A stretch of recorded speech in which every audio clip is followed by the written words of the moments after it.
हम आपको अपने पिता की बात बता रहे हैं। हमारे पिता जिस दिन हम भागे उसके 3 दिन बाद हमको पकड़ा गया। जो ही देखा पिताजी आ रहे सो आंख मूंद के वो नजदीक आए अपने स्वभावश, उठ खड़ा हो। नहीं खड़े। तीसरी बार का आप खड़ा हो जाए तो हमें लगा डंडा पड़ेगा चौथी बार तो खड़े हो गए, बच्चे ही थे। हमका आपसे एक प्रार्थना करें, उनका बताओ। हमका ये जिंदगी भगवान के नाम है, आप चाहे काट डालो ना घर जाएंगे ना आपकी बात मानेंगे। तो हम उनकी कृपा की बात बता रहे। तो एकदम चैप्टर बदल गया, जैसे भगवान की कृपा ना तो उनका सच्ची, हमका आपसे सच्ची बात कह रहे। घर नहीं जाओगे वरना, कभी जिंदगी में ब्याह नहीं करोगे वरना।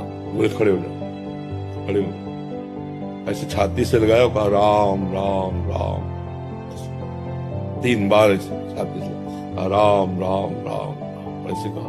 वो कहा जाओ, अगर ऊसर में भी बैठोगे तो फूलों की वर्षा हो। जाओ, जिंदगी में कभी तुम्हारा कोई पाल माता नहीं। पर एक बात ध्यान रखना, अगर आप बाबाजी बनते हो तो हमारा आशीर्वाद, ऊसर में भी बैठोगे तो फूल बरसेंगे और जिंदगी में कोई बाल बांका तुम्हारा नहीं कर सकता।